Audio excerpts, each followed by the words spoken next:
Hello everyone, आप देख रहे हैं मेरे यूट्यूब चैनल आर के एजुकेशन क्लास। फ्रेंड्स, आज से हम सेकेंड सेमेस्टर की प्रिपरेशन करेंगे political science discipline specific core course. Political science भारतीय शासन एवं राजनीति, इसका फर्स्ट चैप्टर पढ़ेंगे आज हम। भारतीय राजनीति की प्रकृति के अध्ययन के उपगम उदारवादी, मार्क्सवादी और गांधीवादी के अध्ययन के उपगम उदारवादी, मार्क्सवादी एवं गांधीवादी। भारत की राजधानी के अध्ययन के दृष्टिकोण का अर्थ है किसी स्थिति या समस्या से निपटना। दृष्टिकोण का क्या अर्थ है? किसी भी स्थिति या समस्या से निपटना, यानी उस प्रॉब्लम को सॉल्व करना। एक स्थिति का एक परिप्रेक्ष्य से समझना, उस स्थिति को पूरे परिप्रेक्ष्य से समझना। दृष्टिकोण किसी एक विषय का विश्लेषण करने का एक तरीका है। दृष्टिकोण क्या है? किसी एक विषय का विश्लेषण करने का एक वे यानी तरीका है। भारतीय राजनीति को समझने और उसका अध्ययन करने के लिए अलग अलग तरीके हैं। भारतीय राजनीति को, पॉलिटिकल को समझने के लिए अलग अलग तरीके हैं। किसी भी व्यवस्था एवं प्रणाली को अंदर जानने के लिए एक स्पष्ट समझ की आवश्यकता होती है, और किसी भी प्रणाली या उसकी व्यवस्था को समझने के लिए एक स्पष्ट समझ की आवश्यकता होती है। वास्तव में एक दृष्टिकोण का अनुप्रयोग विश्लेषण के महत्व और विश्वसनीयता के साथ साथ अनुशासन को भी बढ़ाता है। और वास्तव में दृष्टिकोण का जो अनुप्रयोग है वो विश्लेषण के महत्व और विश्वसनीयता के साथ साथ अनुशासन को भी बढ़ाता है। राजनीतिक एक अपर्याय प्रक्रिया एवं एक चल रही गतिविधि है। और राजनीति क्या है? एक चल रही गतिविधि है। राजनीतिक में देखने और समझने का दृष्टिकोण प्रतिबंधित नहीं है, और राजनीतिक में यानी देखने और समझने का दृष्टिकोण प्रतिबंधित नहीं है, और राजनीति के रूप में पुराना है, जहां यह कहा जाता है कि मानव एक राजनीतिक जीव जंतु अथवा राजनीतिक व्यक्ति है। और जहां क्या कहा जाता है कि मानव जो है वो एक जीव जंतु अथवा राजनीतिक व्यक्ति है।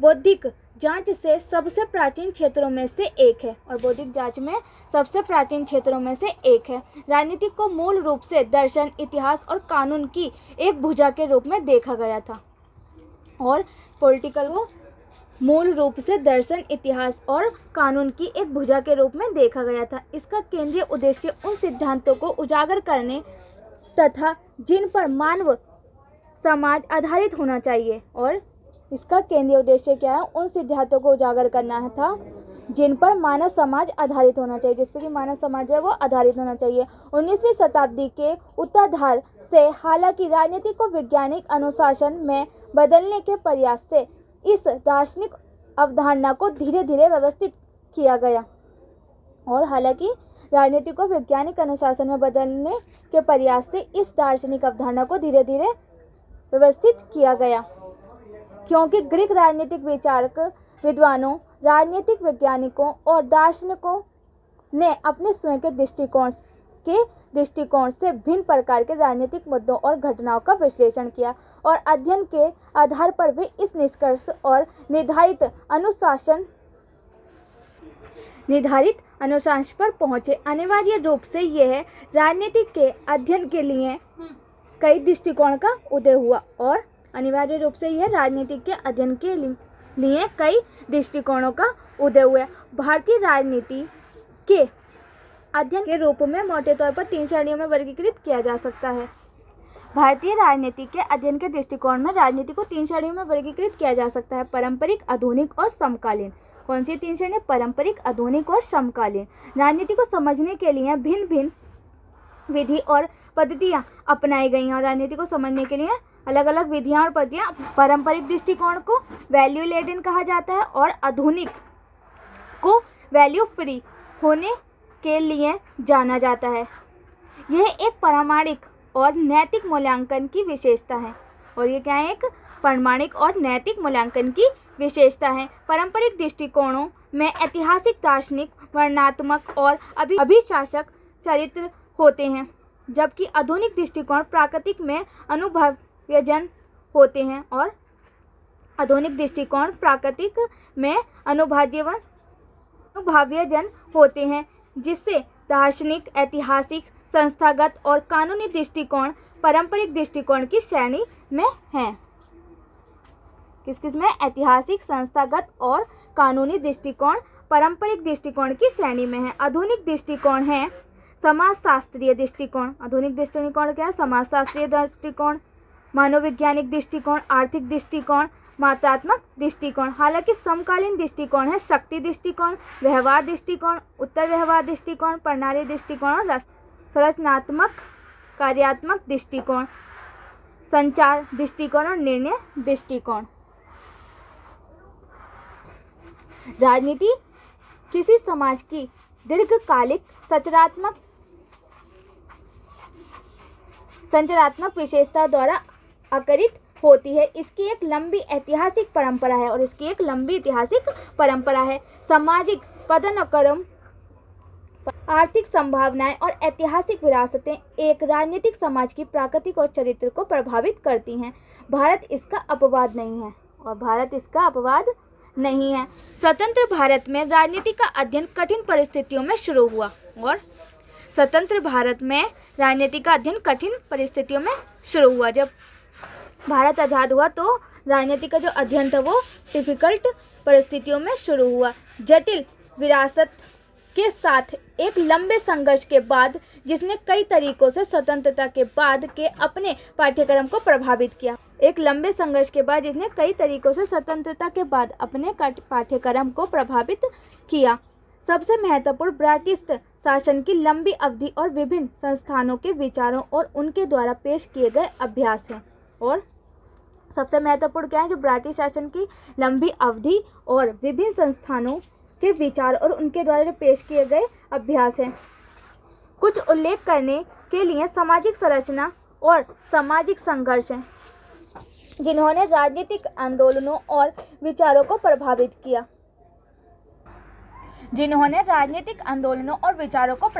और सबसे महत्वपूर्ण क्या था? जो भारत सरकार ने 1935 में कार्य किया। विभाजन की चुनौती ने संविधान सभा के लिए एक समस्या लिखी जो एक संविधान को सकारात्मक और सभी के द्वारा स्वीकार किया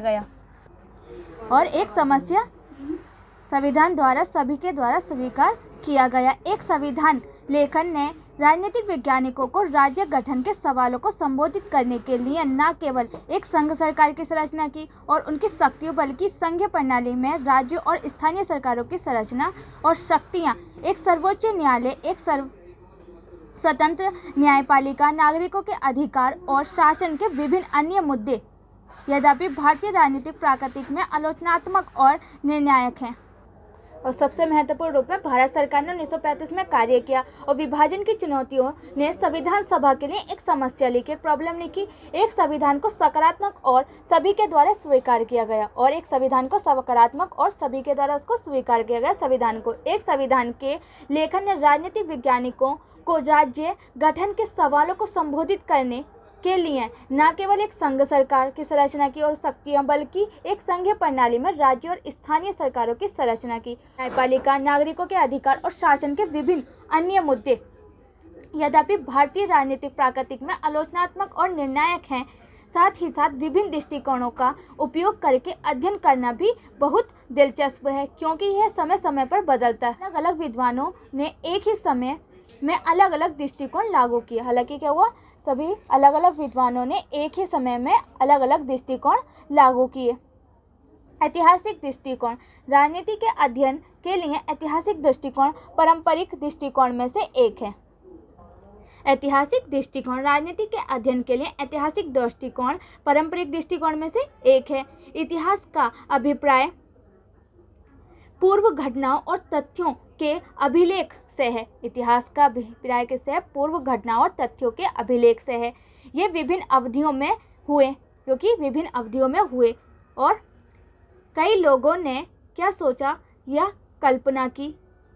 एक अभिलेख के रूप में इतिहास में वृत्तचित्र और अन्य प्राथमिक सबूत शामिल हैं जो अतीत में हुए थे। इतिहास केवल अतीत की घटनाओं और उपलब्धियों का अभिलेख नहीं है। इतिहास क्या है? केवल अतीत की घटनाओं यानी कि जो पास्ट में हो उसकी घटनाओं और उपलब्धियों का ही अभिलेख नहीं है, बल्कि इतिहासकारों द्वारा की गई व्याख्याओं, टिप्पणियों और स्पष्टीकरणों का है। बल्कि क्या है? केवल यही नहीं जो अतीत में घटनाओं या उपलब्धियों इनका ही अभिलेख नहीं है, बल्कि जो इतिहास द्वारा जो रचनाएं की गई हैं, व्याख्या की गई हैं, उनकी टिप्पणियाँ की गई हैं, उनका स्पष्टीकरण किया गया है, उसका भी अभिलेख है। वे कलाक्रम से घटनाओं की व्यवस्था भी करते हैं। वो कलाक्रम से यानी आर्ट के द्वारा भी घटनाओं की व्यवस्था करते हैं। इन सभी को राजनीतिक वैज्ञानिकों के लिए उपयुक्त सामग्री माना जाता है। और इन सभी को क्या माना जाता है? राजनीतिक वैज्ञानिकों के लिए उपयुक्त सामग्री माना जाता है। मूल रूप से इस पद्धति की वकालत अरस्तु, मार्कस और हिगले ने की थी। भारतीय विद्वानों द्वारा लिखित पुस्तक राजनीतिक इंडिया भारतीय विद्वानों द्वारा लिखित पुस्तक राजनीतिक साहित्य का एक विशाल निकाय है, जिसे जैसे आर.सी. मजूमदार, प्राचीन Bharat, Jawaharlal Nehru, discovery of India, Romila Thapar, Bharat का इतिहास, हालांकि वास्तविक घटना की व्याख्या नहीं करने के लिए इनकी आलोचना की जा सकती है और केवल विशेष संस्थान के इतिहास विकास पर ही जोर दिया जाता है, जो इसे एक साहित्य दृष्टिकोण बनाता है, जो कि इसे क्या बनाता है? एक साहित्य दृष्टिकोण बनाता है। नेक्स्ट इज दार्शनिक दृष्टिकोण। दार्शनिक दृष्टिकोण राजनीति का अध्ययन करने का एक और पारंपरिक तरीका है। दार्शनिक दृष्टिकोण क्या है? राजनीति का अध्ययन करने के लिए, स्टडी करने के लिए एक और पारंपरिक तरीका है। दर्शन शास्त्र सभी ज्ञान और अस्तित्व में निहित सिद्धांतों का अध्ययन है। और दर्शन शास्त्र क्या है? दर्शन शास्त्र क्या है? सभी ज्ञान और अस्तित्व में निहित सिद्धांतों का अध्ययन है। इसका अर्थ है कि दर्शन या दार्शनिक दृष्टिकोण राजनीतिक घटनाओं या घटना की सच्चाई का पता लगाने का प्रयास करता है। और इसका क्या अर्थ है कि दार्शनिक दृष्टिकोण राजनीतिक में जो घटनाएं हैं या घटनाओं की जो सच्चाई है उनका पता लगाने का प्रयास करता है। यह राजनीतिक लेखन के उद्देश्य या राजनीतिक लेख के उद्देश्य की पड़ताल करता है। और ये क्या करता है? राजनीतिक लेखन के उद्देश्य या राजनीतिक लेखन के जो उद्देश्य उनकी पड़ताल करता है। दार्शनिक दृष्टिकोण उद्देश्य तार्किक और वैज्ञानिक तरीके से घटनाओं के परिणामों का विश्लेषण करना है। और दार्शनिक दृष्टिकोण का जो उद्देश्य है वो तार्किक और वैज्ञानिक तरीके से घटनाओं का परिणाम या उनका विश्लेषण करना है। वन डाइक के अनुसार दर्शन विचार के बारे में विचार को दर्शाता है। दर्शन क्या है? विचार के बारे में विचार को दर्शाता है। मोटे तौर पर यह मुख्य रूप से साधनों, उद्देश्यों, सिरों और साधनों, उद्देश्यों और विधियों की सामान्य अवधारणाओं को दर्शाता है। दार्शनिक दृष्टिकोण का उद्देश्य राजनीतिक दार्शनिकों द्वारा उपयोग किए जाने वाले शब्दों को स्पष्ट करना है। दार्शनिक दृष्टिकोण से शुरू की गई जांच मान्यताओं के बारे में भ्रम को दूर करती हैं। और दार्शनिक दृष्टिकोण के द्वारा जो जांच की जाती है उनके जो भ्रम है उनको दूर करती है। मान्यताओं की जो जांच की जाती है उनके भ्रम को दूर करती हैं। इस दृष्टिकोण के समर्थक प्लेटो, रूसो, मिल एवं ब्रैडली, डिस्कवरी, कांत आदि भारत की राजनीति में इस दृष्टिकोण का एक प्रतिबिंब है, जो प्राचीन काल के कैटेलिया के अर्थशास्त्र, मनुस्मृति, महाभारत में महाकाव्यों पर वापस जाता है। भारतीय राजनीति में राजा राम मोहन राय से लेकर महात्मा गांधी तक की बौद्धिक यात्रा उनके दार्शनिक मान की गवाही के रूप में हुई। भारतीय पूर्ण जागरण के नेताओं ने राजनीति में नैतिक मूल्यों के महत्व पर जोर दिया। और भारतीय पूर्ण जागरण के नेताओं ने राजनीति के नैतिक मूल्यों के महत्व पर ही जोर दिया। उन्होंने पश्चिम में नकल करने के लिए भारत में आधुनिकीकरण के उद्देश्य को कभी स्वीकार नहीं किया। और उन्होंने पश्चिम में नकल करने के लिए भारत में आधुनिकीकरण के उद्देश्यों को कभी स्वीकार नहीं किया, कभी भी उनको एक्सेप्ट नहीं किया। उन्होंने मनुष्य के आंतरिक विकास की कीमत पर विज्ञान की वृद्धि के खिलाफ विरोध किया। और उन्होंने मनुष्य के आंतरिक विकास की कीमत पर विज्ञान की वृद्धि के खिलाफ विरोध किया, जो कि अंत में अर्थ का अनुवाद करता है। उन्होंने तर्क दिया कि आध्यात्मिक प्रगति के बिना वैज्ञानिक प्रगति मानव आत्मा के लिए बाध्यकारी थी। श्री अरविंदो और कई अन्य लोगों ने भारत के आध्यात्मिक मिशन के बारे में बात की थी, जो आधुनिक पश्चिम के विश्वव्यापी उद्देश्य के खिलाफ है, जो कि आधुनिक पश्चिम के विश्वव्यापी उद्देश्यों के खिलाफ है। विवेकानंद राष्ट्रीयवाद के धार्मिक सिद्धांत के पैरोकार थे और विवेकानंद जो थे वो राष्ट्रीयवाद के धार्मिक सिद्धांत के परोपकार थे, क्योंकि उन्होंने कहा था कि धर्म को राष्ट्रीय जीवन की रीढ़ बनाना होगा। क्योंकि उन्होंने क्या कहा था, धर्म को जो है वो राष्ट्रीय जीवन की रीढ़ बनाना होगा। अरविंदो और गांधी ने भी इस तरह से बहस की। गोखले जैसे गांधी राजनीति का आधुनिकीकरण चाहते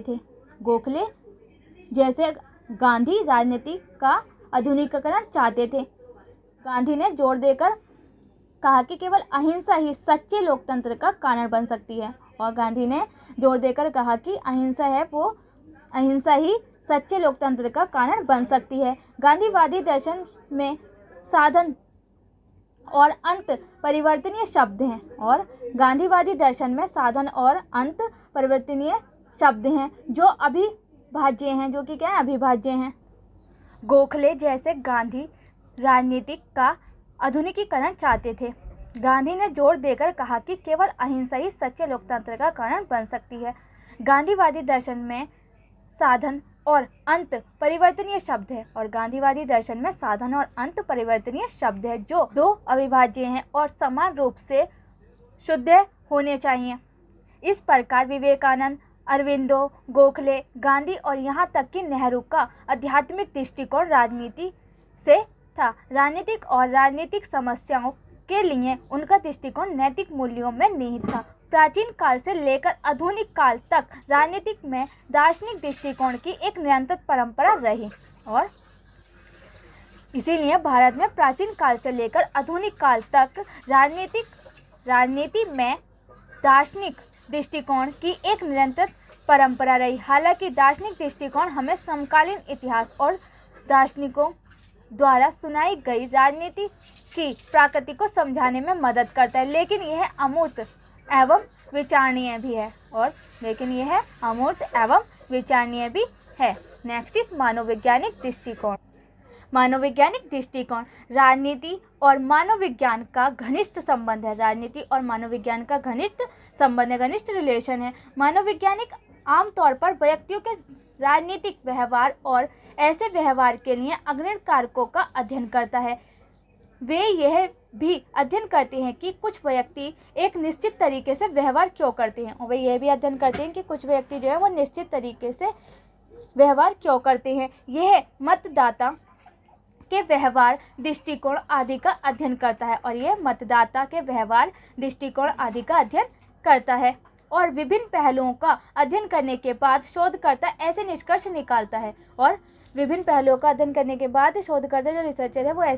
निकालता है जो अक्सर राजनीतिक नेताओं के उद्देश्यों की पूर्ति करते हैं, और यह कहना अतिशयोक्ति नहीं होगा कि व्यवहारवाद की नींव व्यक्तियों का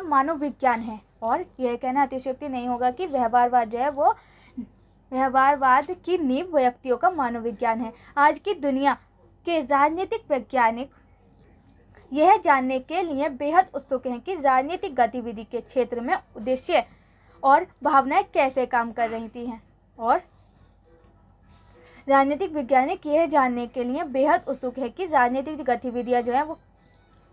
गतिविधियां क्षेत्र के उद्देश्य और भावना कैसे काम करती हैं। कभी कभी मानववैज्ञानिक समूह के व्यवहार पर अपना ध्यान केंद्रित करते हैं और कभी-कभी कहते हैं मनोवैज्ञानिक समूह के व्यवहार पर अपना ध्यान केंद्रित करती हैं। नेक्स्ट इज संस्थागत दृष्टिकोण।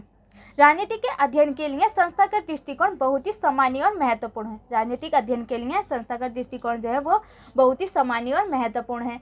पाठकों, विद्वानों, शोधकर्ताओं और यहाँ तक कि सामान्य लोगों, संस्थानों के कार्यालय राजनीति देखने के आदी हैं। संस्थागत दृष्टिकोण संरचनात्मक दृष्टिकोण भी कहा जाता है और संस्थागत दृष्टिकोण को संरचनात्मक दृष्टिकोण भी कहा जाता है। मैक्लेवर के अनुसार संस्थाएं प्रक्रिया के रूप में स्थापित हैं और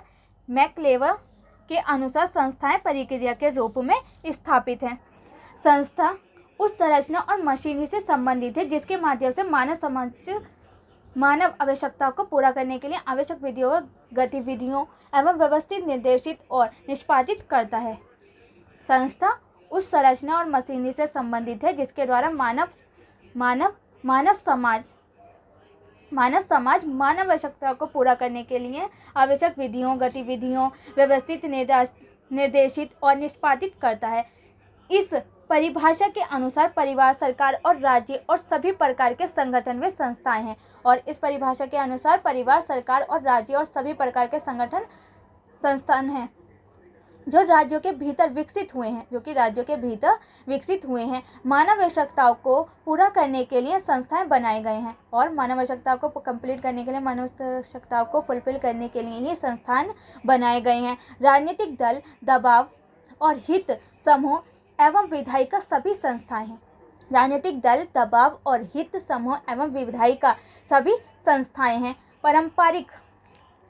पारंपरिक राजनीतिक विचारक मुख्य रूप से विभिन्न प्रकार के संस्थानों की गतिविधियों और भूमिका से चिंतित हैं।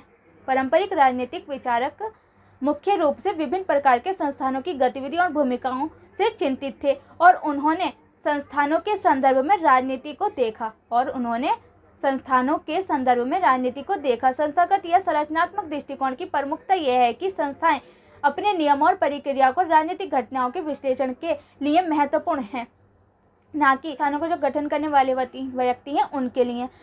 संस्थागत दृष्टिकोण के पैरोकार भी व्यक्तियों पर संस्थानों या नियमों के प्रभाव पर विचार नहीं करते हैं और संस्थागत दृष्टिकोण के पैरोकार भी व्यक्तियों पर संस्थानों या नियमों के प्रभाव पर विचार नहीं करते हैं। उनका कहना है कि राजनीतिक विश्लेषण में संस्थानों का प्रमुख महत्व है और उनका कहना क्या है कि राजनीतिक विश्लेषण में संस्थानों का प्रमुख महत्व है। नेक्स्ट इज प्रणाली दृष्टिकोण। प्रणाली विश्लेषण को राजनीतिक विश्लेषण या अग्रणी मॉडल माना जाता है। प्रणाली विश्लेषण को राजनीतिक विश्लेषण का अग्रणी मॉडल माना जाता है। डेविड स्टेन राजनीति के अध्ययन के लिए प्रणाली विश्लेषण दृष्टिकोण के आधार पर एक व्यवस्थित रूपरेखा विकसित करने वाले पहले प्रमुख राजनीतिक वैज्ञानिक थे और विश्लेषण दृष्टिकोण के आधार पर एक व्यवस्थित रूपरेखा विकसित करने वाले पहले प्रमुख राजनीतिक विज्ञान थे। प्रणाली विश्लेषण राजनीति प्रणाली के संदर्भ में राजनीति की कल्पना करता है। स्टेन ने राजनीतिक प्रणाली को विश्लेषण के मूल इकाई के रूप में चुना है और स्टेन ने राजनीतिक प्रणाली को विश्लेषण की मूल इकाई के रूप में चुना है और विभिन्न प्रणालियों के अंतर प्रणालियों व्यवहार पर केंद्रित है। उनका कहना है कि राजनीतिक प्रणाली के बाहर अन्य प्रणालियां हैं और उनका कहना क्या है कि स्टेन का कहना क्या है कि राजनीतिक प्रणालियों के बाहर अन्य प्रणालियां हैं। उदाहरण के लिए शारीरिक, जैविक, सामाजिक और मानववैज्ञानिक। राजनीतिक प्रणाली को अन्य प्रणालियों से अलग किया जाता है और राजनीतिक प्रणाली को अन्य प्रणालियों से अलग यानी सेपरेट किया जाता है जो कि पूर्व द्वारा बनाए गए मूल्यों के आधिकारिक आवंटन द्वारा व्यापक रूप से राजनीतिक प्रक्रिया का गठन करता है। जो कि पूर्व द्वारा बनाए गए मूल्यों के आधिकारिक आवंटन द्वारा व्यापक रूप से राजनीतिक प्रक्रिया का गठन करता है। स्टेन का मानना है कि सभी राजनीतिक प्रणालियां खुली और अनुकूली हैं और स्टेन का मानना है कि सभी राजनीतिक प्रणालियां जो है वो खुली हैं और अनुकूली हैं। उन्होंने राजनीतिक प्रणाली और उसके वातावरण के बीच होने वाले आदान प्रदान को और लेन देन की प्रकृति के अध्ययन पर ध्यान केंद्रित किया है। प्रणालियों और उनके वातावरण के बीच जो आदान प्रदान है और उनके लेन देन है उनकी प्रकृति पर ध्यान केंद्रित किया है। इस प्रकार मूल्यों का आधिकारिक आवंटन एक क्लोज सर्किट में नहीं होता बल्कि समाज या पर्यावरण की मांगों के कारण बनाया जाता है। पर्यावरण के समर्थन के कारण वे आधिकारिक हो जाते हैं और राजनीतिक प्रणाली स्टेन के अनुसार मांगों और समर्थन के रूप में पर्यावरण से निवेश प्राप्त करती है और स्टेन के अनुसार मांगों और समर्थन के रूप में पर्यावरण में निवेश प्राप्त करती है। यह नीतियों और निर्णय के रूप में उत्पादन करता है और यह नीतियों और निर्णय के रूप में उत्पादन करता है। निर्गत प्रतिपुष्टि तंत्र के माध्यम से पर्यावरण में वापस आते हैं, जिससे नई मांगें बढ़ती हैं, जिससे कि नई डिमांड बढ़ती हैं। व्यवहारवादी दृष्टिकोण। व्यवहारवाद की जड़ें 1920 में एक जीव विज्ञानी लुडविग वॉन द्वारा प्रतिपादित सामान्य प्रणाली सिद्धांत की ओर देखी जा सकती हैं। इस सिद्धांत ने विज्ञान के एकीकरण पर जोर दिया। पहली बार व्यवहारवाद ने राजनीति को एकीकृत करने के लिए एक व्यवस्थित प्रयास को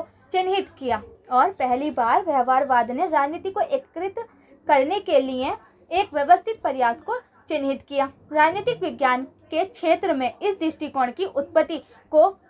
दृष्टिकोण की उत्पत्ति को ग्राहम वालेस और आर्थर वेटले के लेखन से पता लगाया जा सकता है। 20वीं शताब्दी की शुरुआत में इन दोनों लेखकों ने राजनीति की अनौपचारिक प्रक्रियाओं पर जोर दिया। राजनीतिक संस्थानों को अलगाव में कम महत्व दिया। चार्ल्स ई मैरियम और G.I.G. 1920 में कैटिलिन और 1930 के दशक में रोल्ड डी लेसवेल ने इस दृष्टिकोण पर जोर दिया, लेकिन द्वितीय विश्व युद्ध के बाद अमेरिका के राजनीतिक वैज्ञानिकों के काम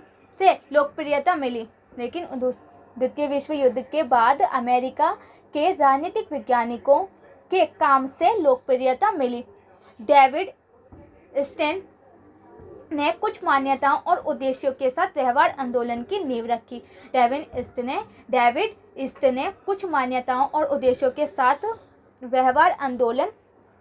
नींव रखी। उन्होंने व्यवहारवाद के लिए बौद्धिक आधारशिला के रूप में 8 बिंदुओं पर विचार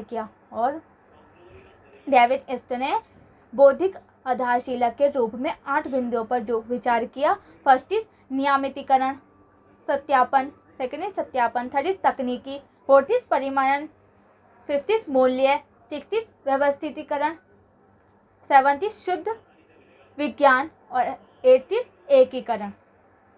8 बिंदुओं पर विचार किया। ये 8 बिंदु हैं।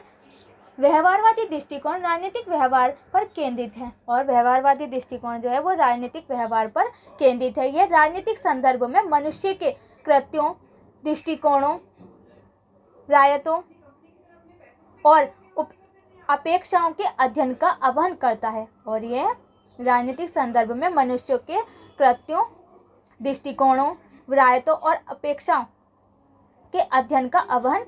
है व्यवहारवादी दृष्टिकोण सामाजिक और राजनीतिक अस्तित्व के रूप में मनुष्य के समग्र व्यवहार पर जोर देता है। इस प्रकार व्यवहारवादी राजनीतिकवाद कानूनी और दार्शनिक स्कूलों की औपचारिकता से राजनीति के व्यवहार के लिए अपना ध्यान केंद्रित करता है।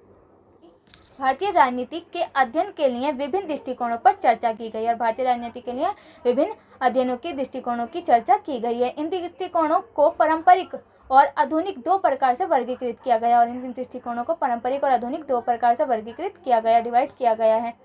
पूर्व को स्वच्छतावाद से भरा गया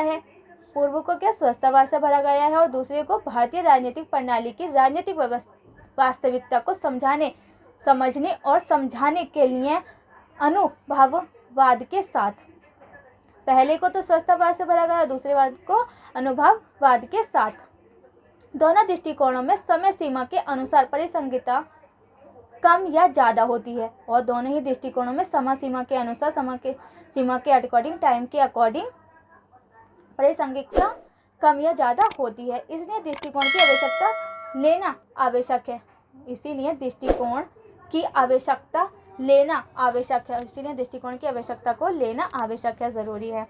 इस प्रकार यह बात मानी जाती है कि राजनीतिक घटना के अध्ययन में पारंपरिक और आधुनिक दृष्टिकोणों की अपनी परिसंगतता है और इस प्रकार ही यह माना जाता है कि राजनीतिक घटना के अध्ययन में पारंपरिक और आधुनिक दृष्टिकोणों की अपनी परिसंगतता है। इसका उद्देश्य राजनीतिक वास्तविकता को समझना और उसकी व्याख्या करना है, जैसे कि इसे इस तरह से प्राप्त करने की कोशिश नहीं की जानी चाहिए कि निष्कर्ष पूरी तरह से अमूर्त हो जाएं या बहुत अधिक यंत्रवत हो। जो एक जीवित और गतिशील लोगों के जीवन पर लागू नहीं होता। जैसे कि हम देखेंगे, श्रेणी अनुभाव्यवादी द्वारा की गई बड़ी गलती यह है कि उन्होंने राजनीतिक विज्ञान के अनुशासन से नवीनता छीन ली। और जिस प्रकार उन्होंने राजनीतिक विज्ञान के अनुशासन से नवीनता छीन ली है, जिससे जीवन का कोई उच्च उद्देश्य नहीं है, जिसमें कि जीवन का कोई उच्च उद्देश्य नहीं है। विज्ञानवाद अच्छा है, विज्ञानवाद क्या अच्छा है, लेकिन डेविड स्टेन द्वारा की गई सलाह के अनुसार पागल सनक बुरी है। और लेकिन डेविड स्टेन द्वारा की गई सलाह के अनुसार पागल सनक बुरी है, जिसे टाला नहीं जाना चाहिए, और जिसे कि टाला नहीं जाना चाहिए। आइए हम भूल जाते हैं कि जी कैटलिन का कोई भी राजनीतिक सिद्धांत कार्यवाही के अंत और मूल्यों की चर्चा के विचार के बिना पूरा नहीं हो सकता, और इसीलिए कहते हैं कि कोई भी राजनीतिक सिद्धांत कार्यवाही के अंत और मूल्यों की चर्चा के विचार के बिना पूरा नहीं हो सकता। इसीलिए एक मूल्य मुक्त विश्लेषण राजनीतिक सिद्धांत के लिए विनाशकारी साबित होगा। इसीलिए एक मूल्य मुक्त विश्लेषण राजनीतिक सिद्धांत के लिए विनाशकारी साबित होगा। भारत में राज्य की प्राकृतिक उदारवादी, मार्क्सवादी और गांधीवादी, ये हम नेक्स्ट वीडियो में करेंगे फ्रेंड्स। उम्मीद है फ्रेंड्स आपको वीडियो पसंद आई होगी। अगर आपको वीडियो अच्छी लगे तो वीडियो को लाइक, शेयर, सब्सक्राइब करना ना भूलें, और साथ में बेल आइकन को भी प्रेस करें, जिससे आने वाली वीडियो की नोटिफिकेशन सबसे पहले आपके पास पहुंचे। अगर आपको किसी और सब्जेक्ट की वीडियो चाहिए तो वो भी आप मुझे कमेंट बॉक्स में बता सकते हैं, मैं उस पर आपके लिए वीडियो बना दूंगी। और इस रिलेटेड आपको कोई भी क्वेरी रह जाती है तो आप मुझे कमेंट बॉक्स में बता सकते हैं।